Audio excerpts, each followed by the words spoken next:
O poder do agora. Quando a consciência se liberta da sua identificação com formas físicas e mentais, torna-se aquilo a que poderíamos chamar consciência pura ou iluminada, ou presença. Isso já aconteceu a alguns indivíduos e parece destinado a acontecer brevemente a uma escala muito maior, embora não haja garantia absoluta de que acontecerá. A grande maioria dos seres humanos continua presa nas garras do modo egóico da consciência, identificada com a mente e dominada pela mente.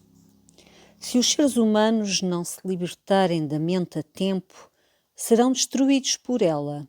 Passarão por experiências cada vez mais intensas de confusão, conflito, violência, doença, desespero e loucura. A mente egóica é como que um navio a afundar-se. Se não abandonar, afunda-se com ele.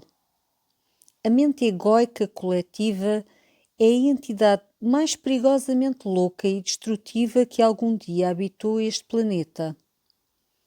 O que pensa que acontecerá ao planeta se a consciência humana continuar igual ao que é hoje?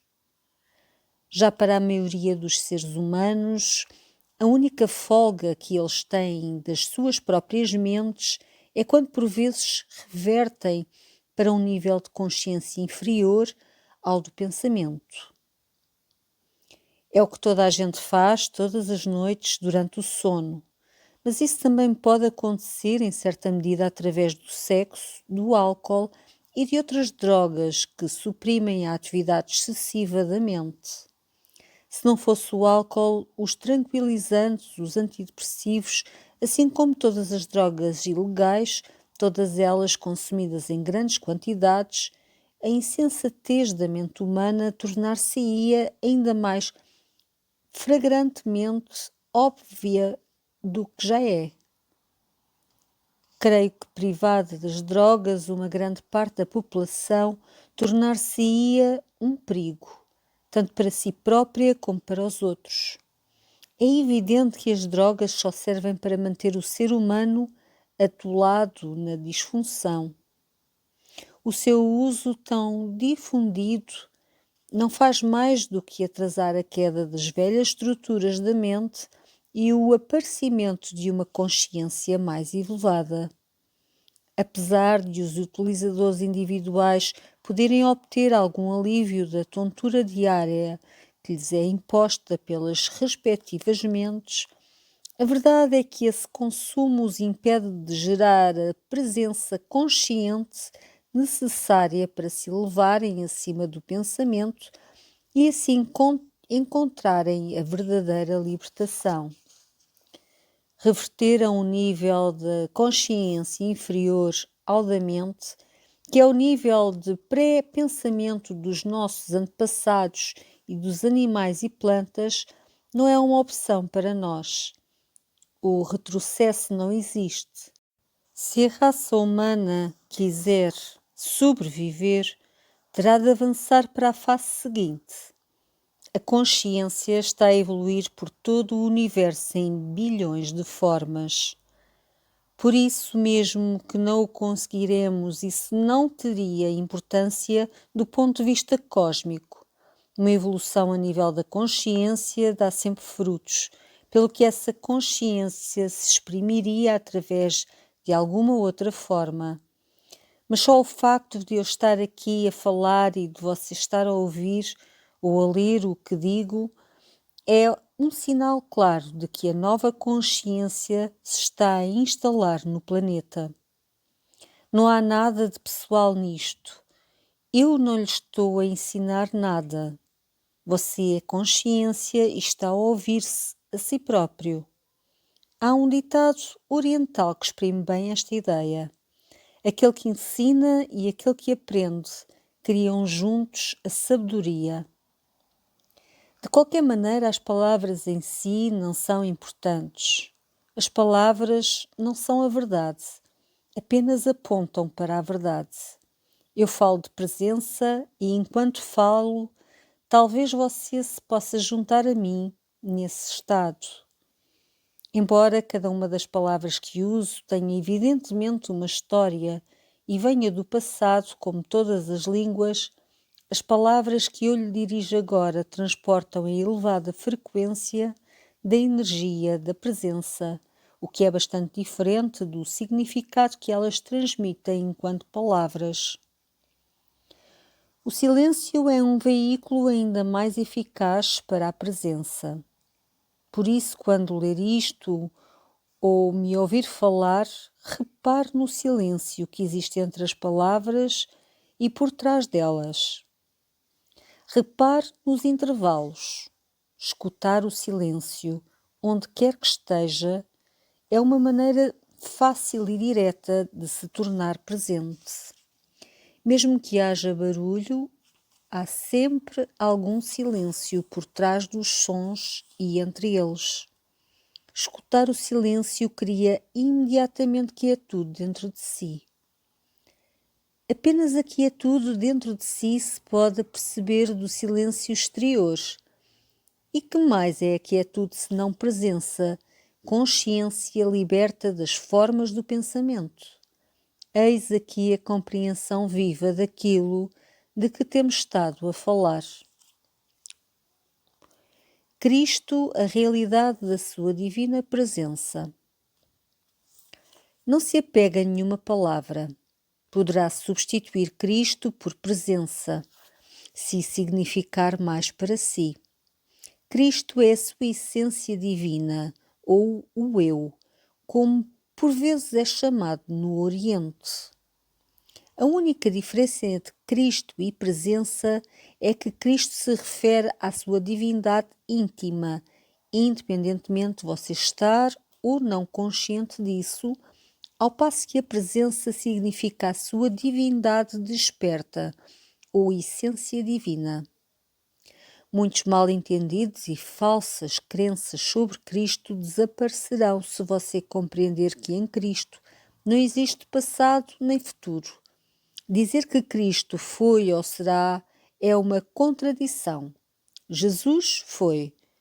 Foi um homem que viveu há 2000 anos e se apercebeu da presença divina, da sua verdadeira natureza. E por isso ele disse: antes de Abraão ter sido, eu sou. Ele não disse: eu já existia antes de Abraão ter nascido. Isso teria significado que ele ainda se encontrava na dimensão do tempo e na identidade da forma. As palavras eu sou, usadas numa frase que começa no pretérito passado, indicam uma mudança radical, uma descontinuidade na dimensão temporal. É uma afirmação zen muito profunda.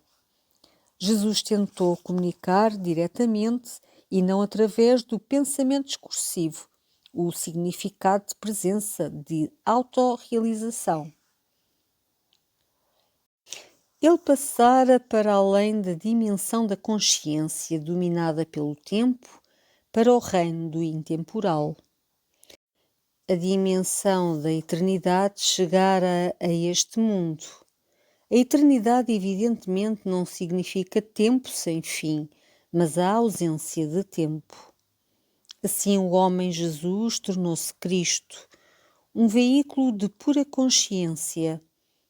E qual é a definição que na Bíblia Deus dá de si próprio? Deus disse: eu sempre fui e eu sempre serei. Claro que não. Isso teria dado realidade ao passado e ao futuro. Deus disse: eu sou aquele que é. Não há aqui tempo, apenas presença. A segunda vinda de Cristo será uma transformação da consciência humana, uma conversão do tempo para a presença, do pensamento para a pura consciência e não a chegada de algum homem ou mulher. Se Cristo voltasse amanhã sobre uma forma que poderia ele ou ela dizer-lhe que não fosse isto, eu sou a verdade. Eu sou a divina presença. Eu sou a vida eterna. Eu estou dentro de si. Eu estou aqui. Eu sou o agora. Nunca personalize Cristo. Não faça de Cristo uma forma de identidade, como pessoas ou avatares ou mães divinas ou mestres iluminados, os pouquíssimos que são verdadeiros. Não são especiais, nem um falso eu para os apoiar, defender e alimentar. Eles são mais simples e mais comuns do que o homem ou a mulher comum. Alguém com um ego forte considerá-los-ia insignificantes ou mais provavelmente nem sequer os veria.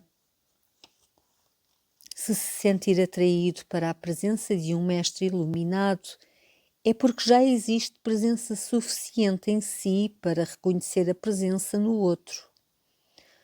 Houve muitas pessoas que não reconheceram Jesus ou Buda, assim como há e sempre houve muitas pessoas que se sentem atraídas para os falsos mestres. O ego é atraído por um ego maior. As trevas não podem reconhecer a luz. Apenas a luz pode reconhecer a luz. Por isso não pense que a luz está fora de si ou que ela só poderá surgir através de alguma forma particular. Se apenas o seu mestre for uma encarnação de Deus, quem será você então? Qualquer espécie de exclusividade resulta da identificação com a forma, e a identificação com a forma resulta do ego, por mais disfarçado que ele esteja. Use a presença do mestre para que ela crie um reflexo da sua própria identidade, para além do nome e da forma, e para você próprio se tornar mais intensamente presente. Depressa compreenderá que não existe nem meu nem teu na presença. A presença é só uma. O trabalho em grupo também poderá ser útil para intensificar a luz da sua presença. Um grupo de pessoas que entram juntas num estado de presença gera um campo de energia coletiva de grande intensidade. Não só aumenta o grau de presença de cada um dos membros do grupo, como também ajuda a libertar a consciência coletiva humana do seu estado normal de identificação com a mente. Isso fará com que o estado de presença seja cada vez mais acessível aos indivíduos. No entanto, a não ser que pelo menos um dos membros do grupo já esteja firmemente estabelecido nele e possa assim manter a frequência de energia desse estado, a mente egóica poderá facilmente reafirmar-se e sabotar os esforços do grupo. Embora o trabalho do grupo seja valioso, não é suficiente e você não se deve tornar dependente dele. Da mesma forma, evite tornar-se dependente de um professor ou de um mestre, excepto durante o período de transição, enquanto aprende e pratica o significado da presença. Capítulo 6. O corpo interior. O ser é o seu eu mais profundo. Falou há pouco da importância de se estar enraizado no corpo e de o habitar. Pode explicar o que quer dizer com isto? O corpo pode dar acesso ao reino do ser. Vejamos agora isso mais em profundidade. Continuo a não ter a certeza de ter compreendido bem o que é que quer dizer com ser.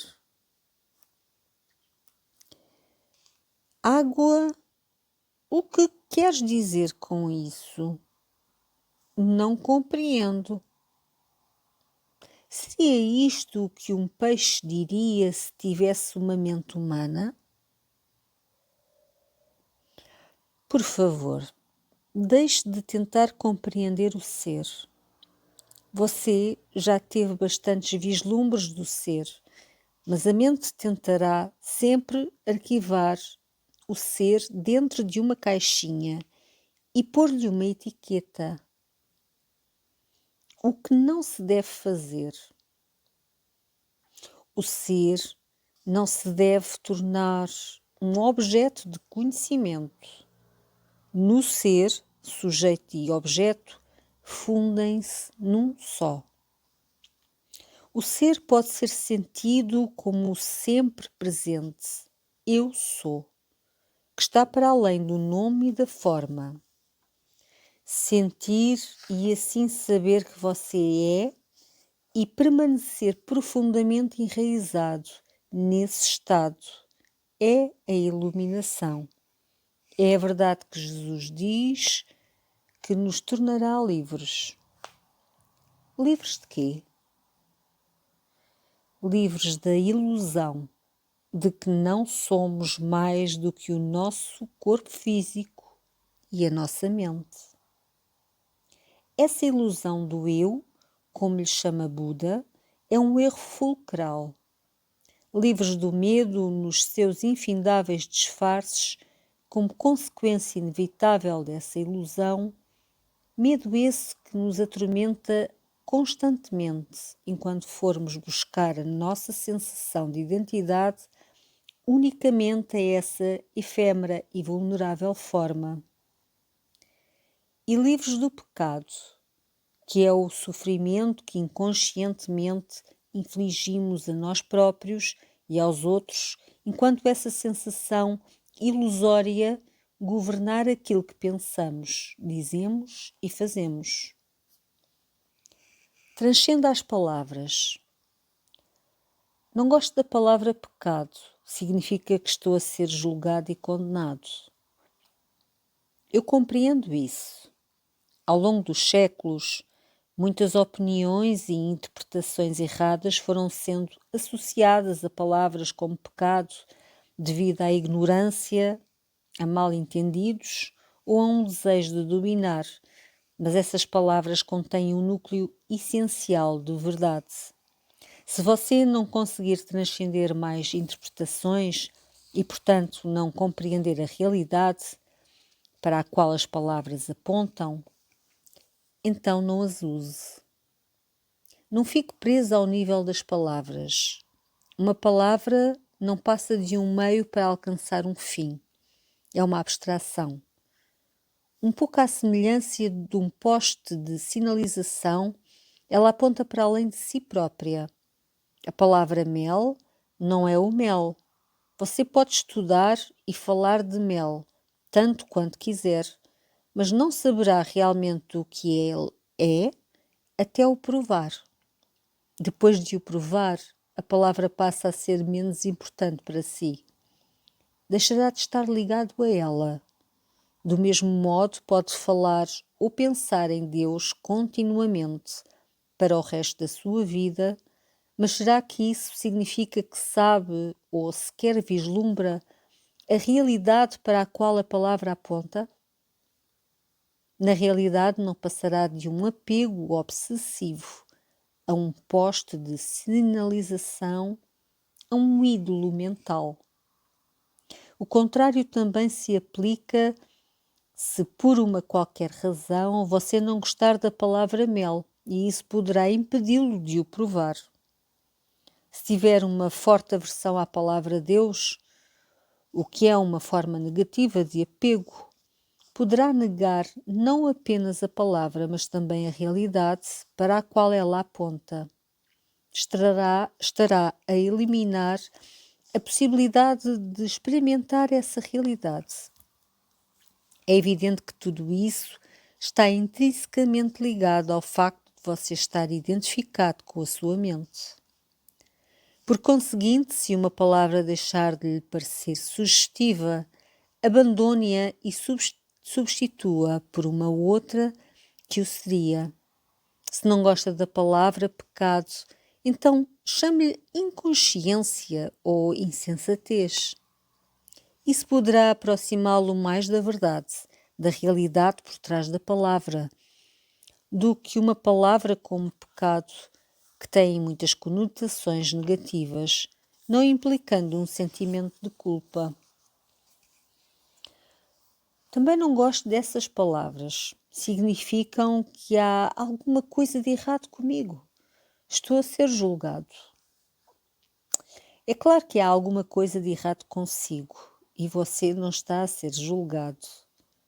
Não é minha intenção ofendê-lo pessoalmente, mas você não pertence à raça humana que matou mais de 100 milhões de membros da sua própria espécie só num século XX? Quer dizer, culpa por cumplicidade? Não, não é uma questão de culpa. Mas enquanto você for dirigido pela mente egóica, faz parte da insensatez coletiva. Talvez não tenha observado atentamente a condição humana no seu estado de dominação pela mente egóica. Abra os olhos e veja o medo, o desespero, a cupidez e a violência que existem por toda a parte. Veja a terrível crueldade e o sofrimento que, numa escala inimaginável, os seres humanos infligiram e continuam a infligir uns aos outros, bem como as outras formas de vida no planeta. Não precisa de condenar, basta observar. É isso o pecado. É isso a insensatez. É isso a inconsciência. Acima de tudo, não se esqueça de observar a sua própria mente. Procure nela a raiz da insensatez. Descubra a sua realidade invisível e indestrutível. Disse que a identificação com a nossa forma física faz parte da ilusão. Então, como pode o corpo, a forma física, levá-lo à compreensão do ser? O corpo físico não o aproxima do ser, mas esse corpo visível e tangível é apenas uma concha exterior, ou seja, uma percepção limitada e distorcida de uma realidade mais profunda. No seu estado natural de ligação com o ser, essa realidade mais profunda pode ser sentida em cada momento, como um corpo interior invisível, a presença viva que há dentro de si. Portanto, habitar o corpo é sentir o corpo a partir do interior, sentir a vida do corpo e por aí vir a reconhecer que você é mais do que a sua forma exterior. Mas isso é apenas o começo de uma jornada para dentro de si, que o levará cada vez mais fundo para um reino de grande quietude e paz, e, no entanto, de grande poder e de uma vida intensa. Ao princípio, você poderá ter só alguns vislumbres vulgazes, mas através deles poderá começar a compreender que você não é apenas um fragmento sem significado num universo estranho, suspenso momentaneamente entre o nascimento e a morte, a quem são permitidos alguns prazeres de curta duração, seguidos de dor e culminando na aniquilação. Por baixo da sua forma exterior, você está ligado a uma coisa tão vasta, tão incomensurável e sagrada que não se pode conceber nem falar dela. E, no entanto, eu estou a falar dela agora. Estou a falar-lhe dela não para lhe dar alguma coisa em que acreditar, mas para lhe mostrar como a pode conhecer por si próprio. Você estará desligado do ser enquanto a sua mente estiver a ocupar toda a sua atenção. Quando isso acontece, e para a maioria das pessoas acontece constantemente, você não está no seu corpo. A mente absorve toda a sua consciência e transforma-a num objeto da mente. Você não consegue parar de pensar. o pensamento compulsivo tornou-se uma doença coletiva. Toda a sua sensação de identidade deriva então da atividade da mente. A sua identidade, porque deixa de estar enraizada no ser, torna-se uma construção mental vulnerável e cheia de necessidade que gera o medo como emoção subjacente predominante. A única coisa que é realmente importante, estar ciente do seu eu profundo, da sua realidade invisível e indestrutível, estará então a faltar na sua vida. Para se tornar consciente do ser, você precisa de reivindicar à mente a sua consciência. É uma das tarefas fundamentais na sua jornada espiritual. Libertará enormes quantidades de consciência que estavam presas no pensamento inútil e compulsivo. Uma maneira muito eficaz de fazer isto é simplesmente afastar a sua atenção do pensamento e dirigi-la para o interior do corpo, onde o ser poderá ser sentido diretamente como um campo de energia invisível que dá vida àquilo a que você chama corpo físico. A ligação com o corpo interior. Por favor, tente fazê-lo agora. Talvez seja melhor fechar os olhos ao fazer o exercício. Mais tarde, quando estar no corpo, se tiver tornado natural e fácil, deixará de ser preciso.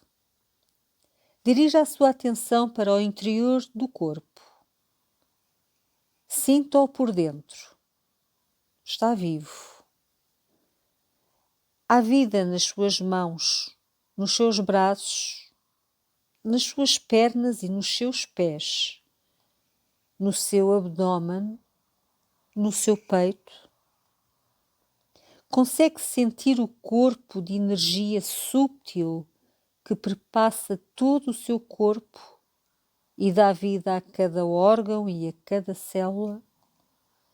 Consegue senti-lo simultaneamente em todas as partes do corpo, como se fosse um único campo de energia? Durante alguns momentos, continua a concentrar-se em sentir o seu corpo interior. Não comece a pensar nele, sinta-o. Quanto mais atenção lhe der, mais claro e forte se tornará esse sentir. É como se cada uma das suas células se tornasse mais viva e se você tivesse um forte sentido visual, poderá ser o seu corpo a tornar-se mais luminoso. Embora essa imagem o possa ajudar temporariamente, preste mais atenção ao sentir do que a qualquer imagem que possa surgir. Uma imagem, por mais bela e poderosa que seja, já está definida por uma forma, pelo que limita a sua capacidade de se concentrar mais profundamente. O seu corpo interior não tem forma, nem limites, e é insondável. Pode sempre entrar nele mais profundamente. Se não conseguir sentir muito nesta fase, preste atenção àquilo que conseguir sentir. Talvez haja apenas um ligeiro formigueiro nas suas mãos ou nos seus pés. De momento isso basta. Concentre-se simplesmente em sentir. O seu corpo está completamente cheio de vida. Voltaremos a fazer este exercício mais tarde. Agora abra os olhos, mas continue a prestar atenção ao campo de energia do corpo interior, mesmo enquanto olha à sua volta. O corpo interior situa-se entre a sua identidade formal e a sua identidade essencial, a sua verdadeira natureza. Nunca perca o contacto com ele.